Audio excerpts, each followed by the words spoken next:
કમોસમી વરસાદે તંત્રની પોલ ખોલી. ગંગાજળિયા તળાવ વિસ્તારમાં રોડ પર તળાવ જેવા દ્રશ્યો સર્જાયા હતા. શહેરમાં પડેલા જૂજ સમયના કમોસમી વરસાદે તંત્રની કામગીરી પર પ્રશ્નચિહ્ન ઊભું કર્યું છે. થોડા સમય માટે વરસેલા વરસાદે શહેરના અનેક વિસ્તારોમાં પાણી ભરાઈ જતા લોકો મુશ્કેલીમાં મુકાયા હતા. ખાસ કરીને ગંગાજળિયા તળાવ વિસ્તાર પાસે આવેલ ફ્રૂટ વખરવાળો રસ્તો સંપૂર્ણ રીતે પાણીમાં ગરકાવ થઈ ગયો હતો, જ્યાં રોડ પર તળાવ જેવા દ્રશ્યો સર્જાયા હતા. સ્થળ પર વરસાદી પાણી સાથે ગટરનું ગંદુ પાણી મળીને આશરે 2 ફૂટ જેટલું ભરાઈ જતા વાહન ચાલકો અને પાદચારીઓને ભારે મુશ્કેલીનો સામનો કરવો પડ્યો હતો. રોડ પર ઉભેલા પાણીમાં વાહનોના વ્હીલ્સ ડૂબી જતા આ વિસ્તારમાં આવેલા આશરે 40 જેટલા વખારાના વેપારીઓએ વર્ષોથી આ સમસ્યાને લઈને અનેક વખત તંત્ર સમક્ષ રજૂઆત કરી હોવા છતાં કોઈ જ હલ થયો નથી.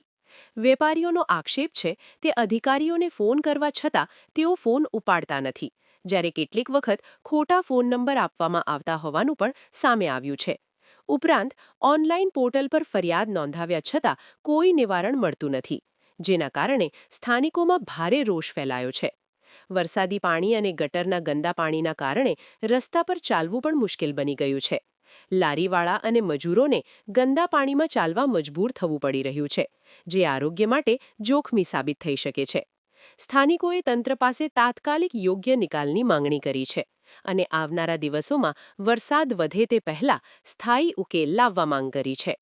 રિપોર્ટર ફિરોઝ મલિક સાથે હિરેન મારુ, ભાવનગર. એક તરફ કુદરતી આફત કમોસમી વરસાદને લઈને લોકો પરેશાન છે, કારણ કે કમોસમી વરસાદ સતત ત્રીજી વખત વરસી રહ્યો છે, જેને લઈને જે સિઝન હોય છે તેમાં ભાવ પણ ઉચક્યો છે. પરંતુ ક્યાંક ને ક્યાંક આ કમોસમી વરસાદ છે તેને તંત્રની પણ પોલ ખોલી છે. આપણે અત્યારે જે ભાવનગરનો ગંગાજળિયા તળાવ જે વિસ્તાર છે તે વિસ્તારમાં ઊભા છે, જે આગળ જે પાણી છે તે પાણીનો આખો તળાવ ભરાઈ ગયેલું છે.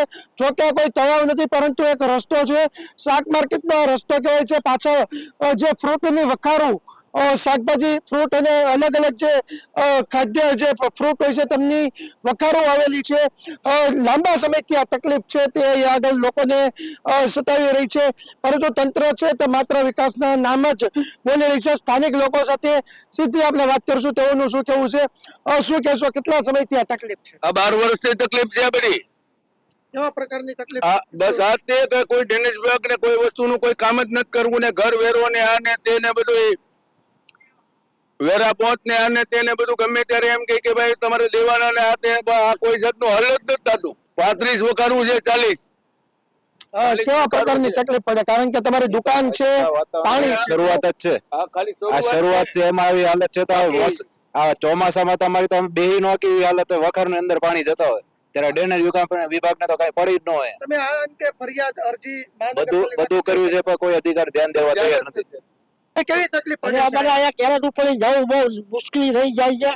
અહીંયા મને શેઠિયાને કામ કેમ કરવું એમ થાય. શેઠિયા અમને પરાણે અમને જાઓ કામ કરો, અમે કેમ પાણીમાં જાય? આ કેરેટ ભરી કેમ જવું અમારે કામે? અન્ય પણ એક વેપારી છે, તમને પણ પૂછશું, શું કહેશો, કેવા પ્રકારની તકલીફો પડે છે? તકલીફ હર ચોમાસામાં આવે છે.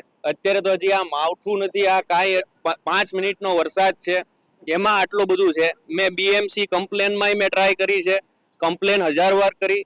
જે સાહેબોના નંબર આમાં જે છે એમાંથી કોઈ ફોન ઉપાડતું નથી, અડધાથી વધારે નંબર લાગતા નથી. આ આખી માર્કેટનું પાણી અહીંયા ભેગું થાય છે. અહીંયા વરસાદનું પાણી આવે છે અને ઉપરની માર્કેટનું પાણી આવે છે. આપણે અવારનવાર બધાને કમ્પ્લેન કરેલી છે, ત્યાં જઈને પણ અરજી આપેલી છે, મારી અરજી ત્યાં પણ છે. અને અમારા બધા એસોસિએશન ભેગું કરી અને અમારે ત્યાં અમે નાખેલી છે, પણ એનો કોઈ જવાબ નથી, કોઈ વસ્તુ નથી, ત્યાંથી કોઈ રિપ્લાય નથી. અહીંયા કમસે કમ 35 થી 40 વકાર છે. કેટલા વર્ષોથી આ સમસ્યા છે? આ વર્ષોના વર્ષોથી છે. મારા ફાધર જયારે અહીંયા બેઠતા ત્યારનું છે આ. એટલે કમસે કમ આજો તમે અત્યારે તમારી સામે જો, તમે રિક્ષા બી ફસાઈ છે, ટેમ્પા બી ફસાઈ છે, અહીંયા લોકોની ગાડીઓ બી બંધ થાય છે. અને અહીંયા તમે જોશો તો દુકાન સામે આપણે આડા બોર્ડ મારવા પડે છે કે ભાઈ પાણી અંદર નો આવી જાય, ત્યાં સુધીની તકલીફ છે. કેળાની વખાર છે તો કેળા બગડી જાય છે, અંદર અમારો માલ છે તો માલે બગડે છે. જી ચોક્કસ, આ સ્થાનિક વેપારીઓ હતા, તેમને જે રીતના જણાવ્યું કે વર્ષોથી તકલીફ છે. અહીંયા આગળ સામાન્ય વરસાદમાં પણ પાણી છે તે 1-1 ફૂટ ઉપર વહી જાય છે, પરંતુ જ્યારે વધારે પડતો વરસાદ આવે ત્યારે પાણી છે તે વખારોમાં પણ ઘૂસી જાય છે, જેને લઈને લોકો જે અહીંના વેપારીઓ છે તેમનો માલ પણ બગડે છે. અનેક વખત રજૂઆત કરી તેમ છતાં પણ જે તંત્ર છે તે કોઈ પણ જાતના પગલાં નથી લેતી. બીજી તરફ જે દેશના વડાપ્રધાન ડિજિટલની વાત કરે છે, મહાનગરપાલિકાની ડિજિટલ એપ ઉપર પણ ફરિયાદ કરવામાં આવે છે, તેમાં પણ જવાબ નથી મળતા. અધિકારીઓના જે નંબર આપ્યા છે તે મોટા ભાગના ખોટા છે. જે અધિકારીના નંબર લાગે છે તે અધિકારી ફોન પણ રિસીવ નથી કરતા. ત્યારે એમ કહી શકાય કે જે રીતના હાલ મહાનગરપાલિકાની ચૂંટણી આવી છે ત્યારે પણ આવી પરિસ્થિતિ છે. ત્યારે ક્યાંક ને ક્યાંક લોકો અને વેપારીઓ છે તેની અંદર ખાસ કરીને હાલ રોષ જોવા મળે છે. જોવાનું એ રહ્યું કે હાલ જે સમાચારની અંદર આ અહેવાલ છે પ્રસિદ્ધ થાય છે પછી તંત્ર જાગશે કે નહીં, અધિકારીઓ આ જે વખારના વેપારીઓ છે તેમને મળવા આવશે કે નહીં, અને વર્ષોનો આ જે પ્રશ્ન છે તેને લઈને કોઈ કામગીરી કરવામાં આવશે કે નહીં. હિરેન ચૌહાણ, સમાચાર બુલેટિન, ભાવનગર.